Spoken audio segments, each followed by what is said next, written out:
Good morning children. मैं doctor ममता, हिंदी विभाग।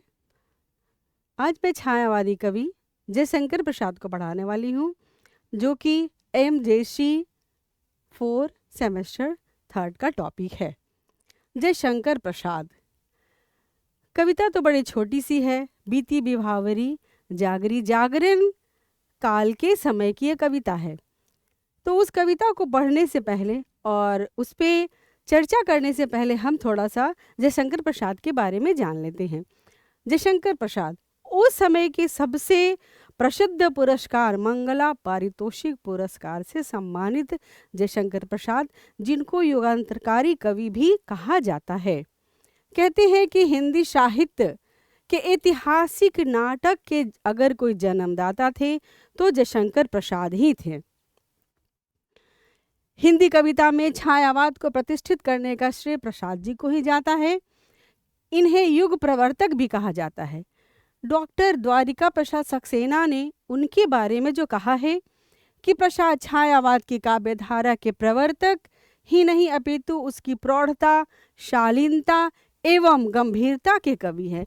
ये कितनी अच्छी सी पंक्तियां हैं कि प्रौढ़ता के कवि, यानी काव्य को प्रौढ़ बनाने में जयशंकर प्रसाद का बहुत बड़ा योगदान रहा है।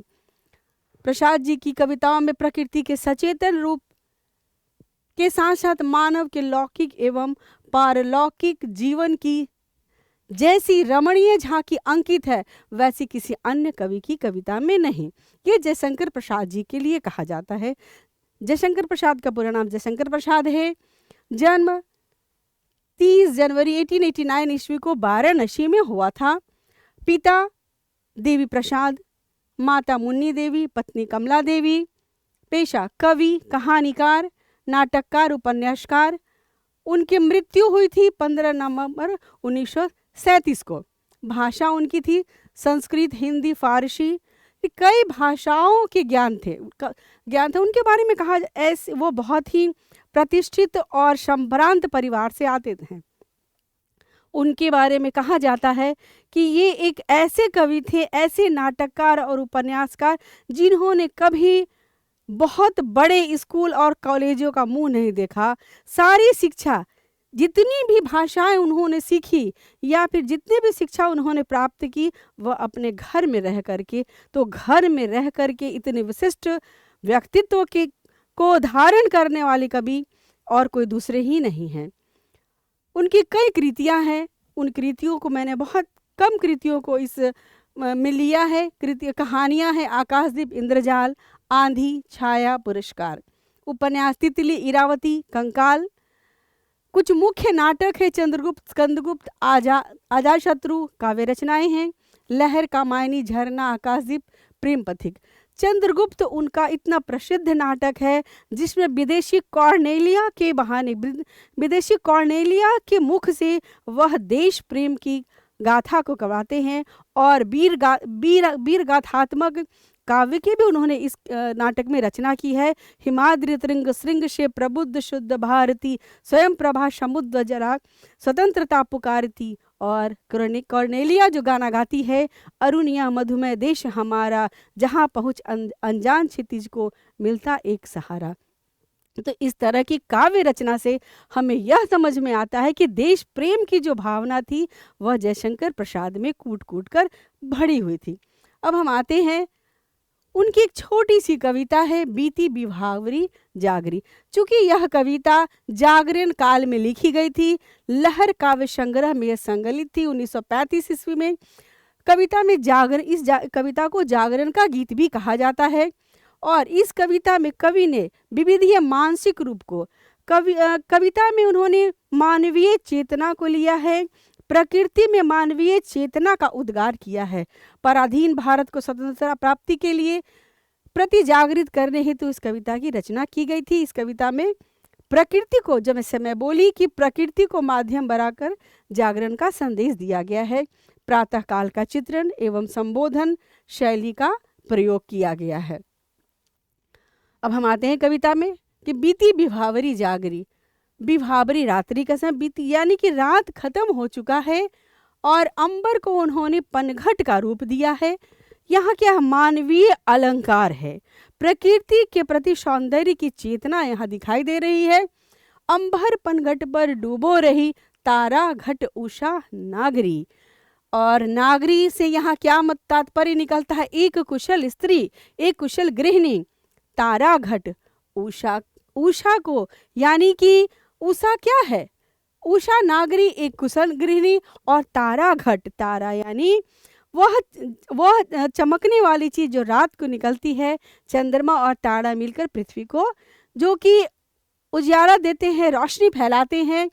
तो जब सुबह की किरणें जब धरती पर पड़ती है तो उस समय का इतना खूबसूरत सा वर्णन यहाँ पे है कि वह जो तारा है वह सब ऐसा लगता है उसी पनघट में वो डूबती जा रही है, जैसे कि कोई स्त्री, कोई कुशल और एक संपन्न गृहिणी जो होती है वह घड़ा लेकर के पनघट के अंदर पानी भरने को जा रही है।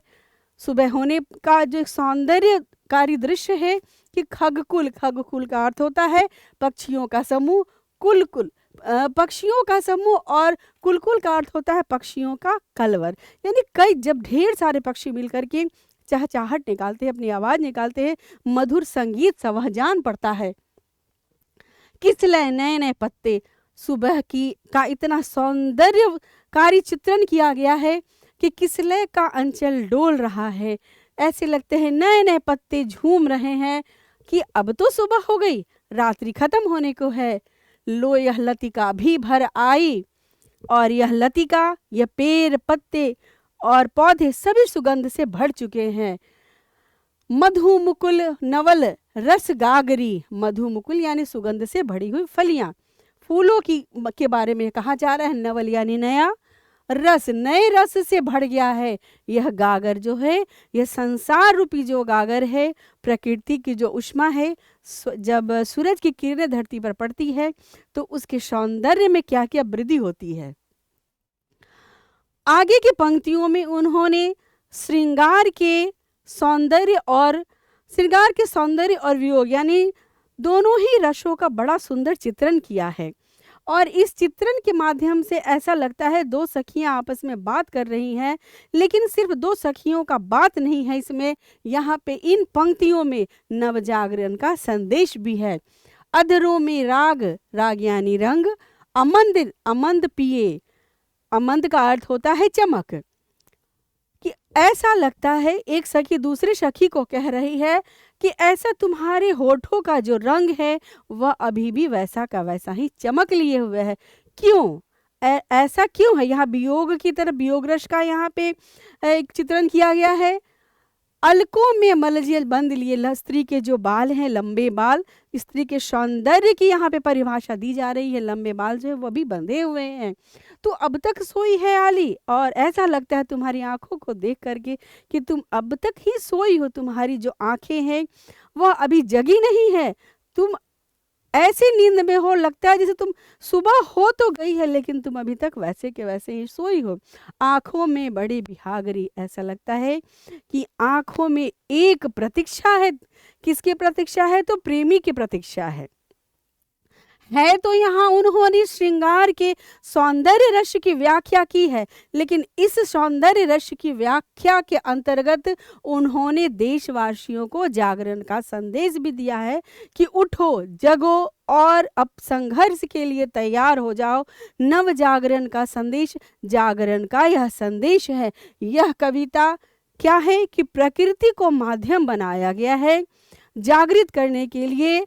जब यह कविता लिखी गई थी, जब लहर संग्रह जब लिखा गया था, तो देश उस समय बहुत विषमकारी परिस्थिति से जूझ रहा था, अंग्रेजों के शोषण से जूझ रहा था। भारतवासी बिल्कुल अपने देश में गरीबी की स्थिति में जी रहे थे, अशिक्षा की स्थिति में जी रहे थे। तो जब अशिक्षा और गरीबी थी तो अज्ञानता तो होना ही था, और जब अज्ञानता होगी तो नवजागरण तो अलग चीज हो गई। तो इसीलिए इस कविता के माध्यम से वह जब प्रकृति को माध्यम बना करके उन्होंने बहुत सहज और सुंदर ढंग से इस कविता को समझाने की चेष्टा की है। मैंने बहुत छोटी सी कविता को लिया है, जयशंकर प्रसाद की अगली कविता के साथ मैं अगली क्लास में प्रस्तुत होंगी। धन्यवाद।